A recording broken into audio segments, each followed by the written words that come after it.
Trump is on the news lately, and it's quite remarkable how a guy being neck deep in criminal charges, allegations of treason, and financial misconduct, it's still somehow managing to be a mascot for everyone fighting against the system. Drain the swamp?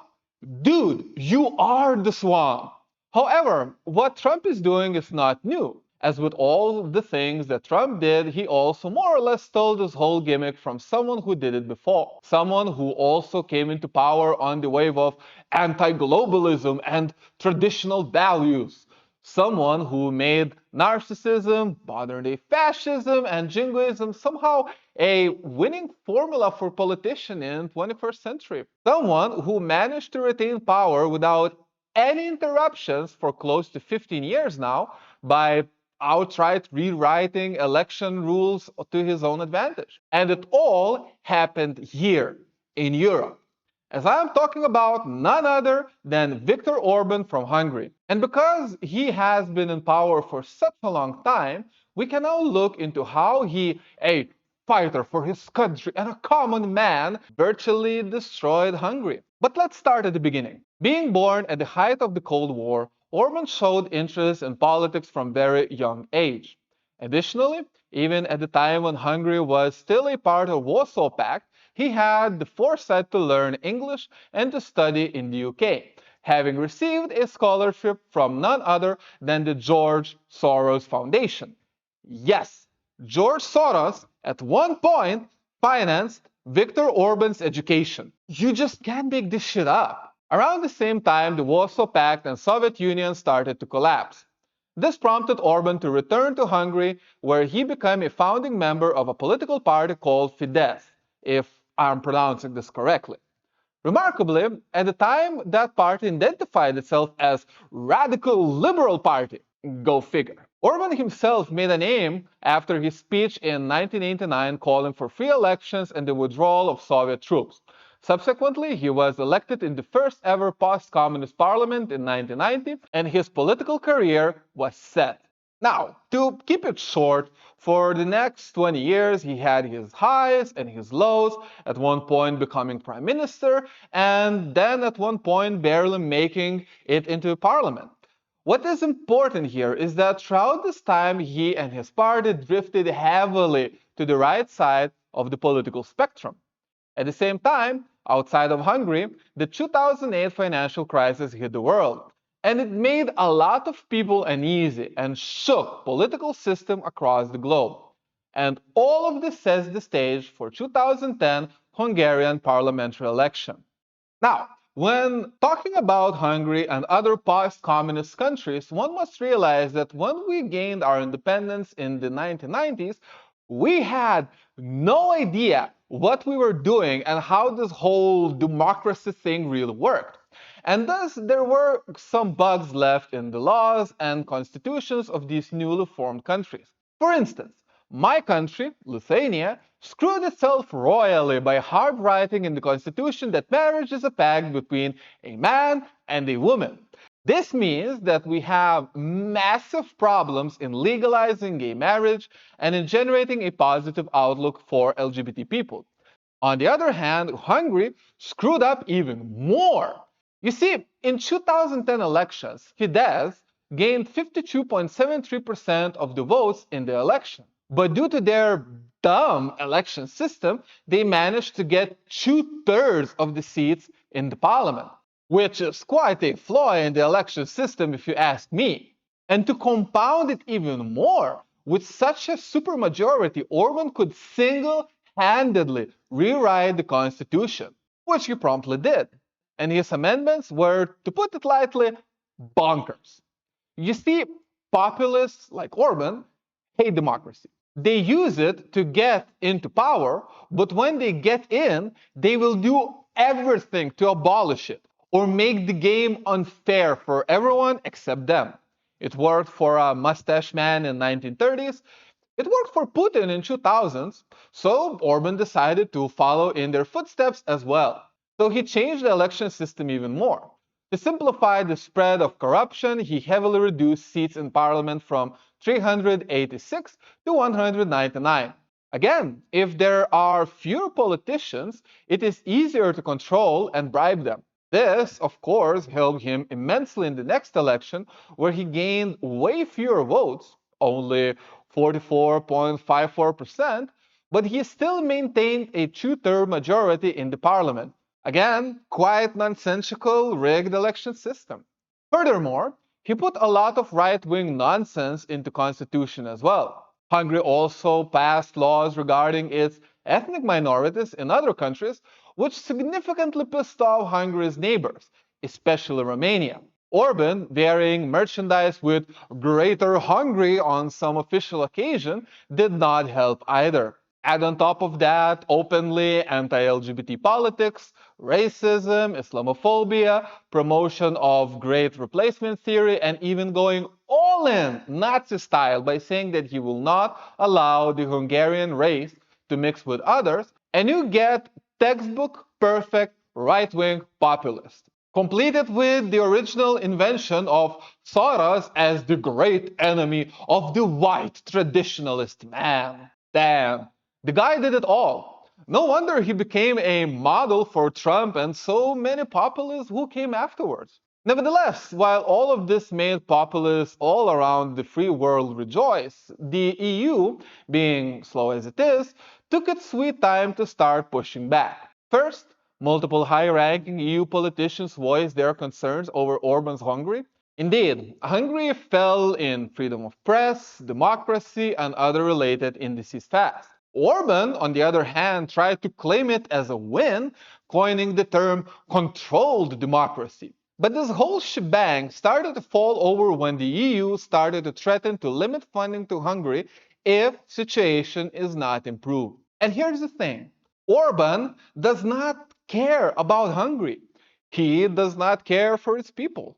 What he cares for are rich people around him and himself. To illustrate it, he built a bloody 4,000-seat football stadium in his small hometown, 6 meters from his country house. Not to talk about his relatives in high positions somehow managing to constantly get massive EU funding. Stealing public funding via dubious schemes that allow EU money to flow to pockets of people in his inner circle is quite a thing for him. As a result, Hungary is basically plutocracy, the country. And when there was a prospect of EU money being cut off, everything started to fall apart. Additionally, with all of the freedom of press gone and democracy going to shit, this also rubbed a lot of young people the wrong way. Young people are rebels by nature, and it's a good thing. Wanting to change the world for better and make a name doing it is what young creative people strive for. But without democracy and with the game being rigged in favor of people close to Orban, there is very little you can do. As a result, young people started to leave Hungary en masse. Foreign investment also plummeted. All of this created a downward spiral for the economy. As a result, Hungary's economy never really recovered after 2010 crisis, with GDP per capita fluctuating at around the same level for 10 years. Hungary's currency, because of course they have their own monopoly money, was also steadily falling in relation to euro for the last 15 years. And when the new Ukraine war hit, Hungary experienced a crisis unseen anywhere else in the EU.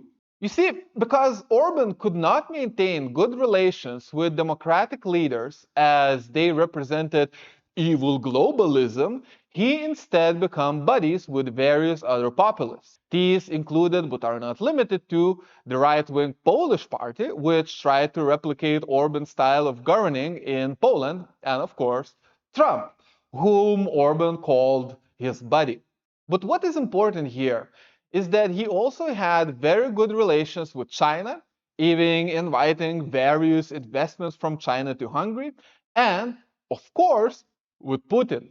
Thus, when war started, Orban promptly declared that Hungary will not support Ukraine and they would also hinder all possible help to Ukraine and fight against sanctions being imposed on Russia.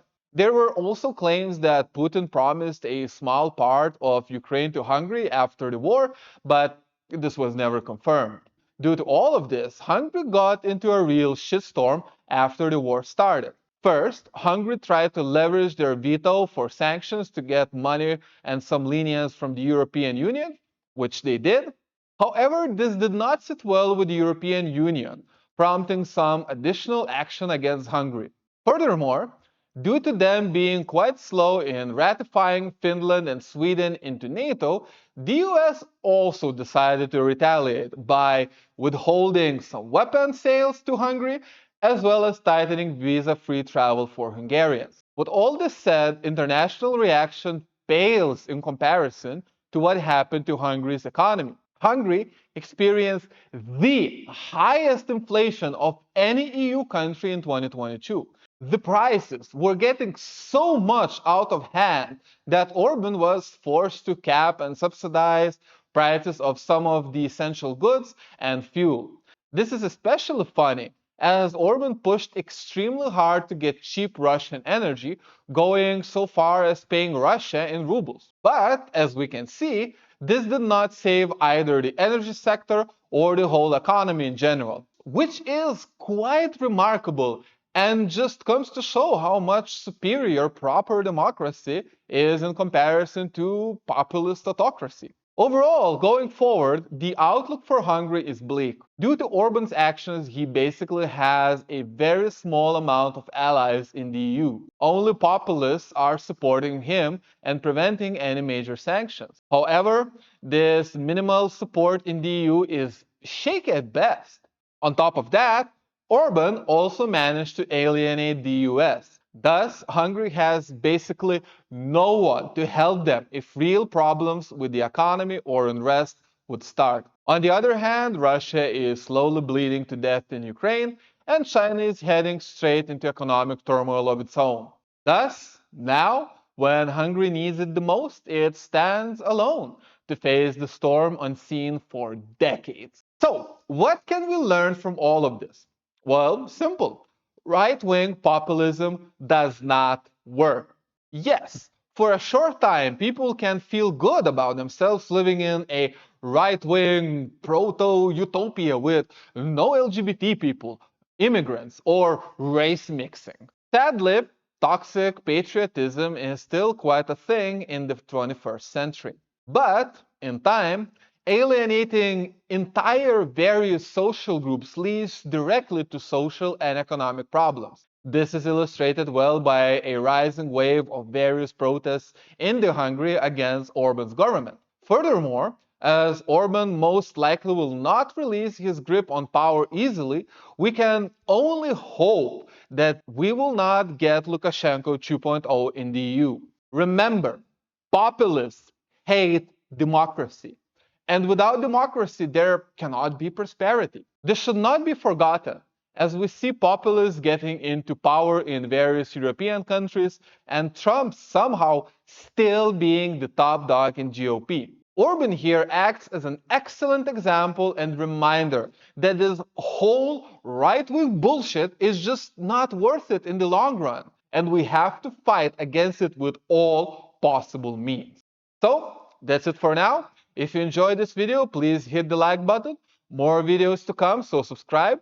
And of course, I will see you in the next one. Ciao!